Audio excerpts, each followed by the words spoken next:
नमस्कार. श्री स्वामी समर्थ. मी जो हा व्हिडिओ अपलोड केलेला आहे तो माझ्या बाळाच्या नामकरण सोहळ्याचा आहे. मी स्वामींची सेवा मागील 2 वर्षापासून करत आहे. स्वामींना मी मागच्या वर्षी नवस बोलली होती की स्वामी मला पुढील वर्षात संतान प्राप्तीचं सुख लाभू द्या. जर मला मुलगा झाला तर मी समर्थ नाव ठेवेल आणि मुलगी झाली तर स्वामींनी नाव ठेवेल. बस मला आई व्हायचे, माझ्यावर एवढी कृपा करा. तर स्वामींनी जसं काही मी नवस बोलले आणि स्वामींनी ऐकलं. 1 मे 2025ला वार गुरुवार, म्हणजे माझी तारीख तशी 25 मे होती, 24 मे होती. पण 1 मेला आम्ही गुरुवारला स्वामींच्या मठात जायला निघालो. तर मला थोडा त्रास झाला. आम्ही मठात न जाता डायरेक्ट हॉस्पिटलला गेलो. तर डॉक्टरांनी माझी 2-2.5 तासामध्ये म्हणजे 11:45 माझी डिलिव्हरी केली. आम्ही 8ला हॉस्पिटलला पोचलेलो.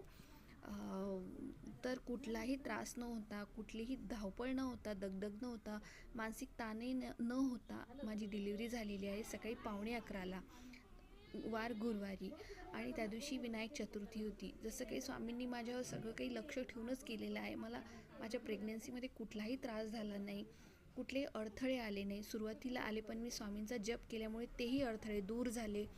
तर मी स्वामींची सेवा म्हणजे जास्त काही केली नाही. 1 माळ किंवा 11 माळ तेही मनोभावे केली. कोणाचाही द्वेष न करता, कोणाची निंदा न करता मी स्वामींची सेवा केलेली आहे. आणि स्वामींनी त्याचेच फळ मला म्हणून एक मुलगा दिलेला आहे, एक गोड मुलगा जो खूपच चंचल आणि हुशार आहे. स्वामींची कृपासुद्धा त्याच्यावर आहे. स्वामींचा हा कृपाप्रसादच मला मिळालेला आहे.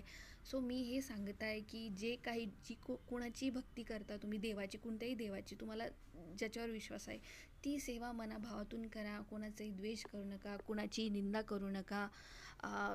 देवाचं लक्ष आहेच आपल्यावर. फक्त देव आपली परीक्षा पाहत असतो की आपण ती कुठल्या प्रकारे त्या परीक्षेत पास व्हायचं आहे, कसं काय करायचं आहे. तर स्वामींची सेवा मनाभावातून करा, फळ नक्कीच मिळेल, लवकर मिळेल.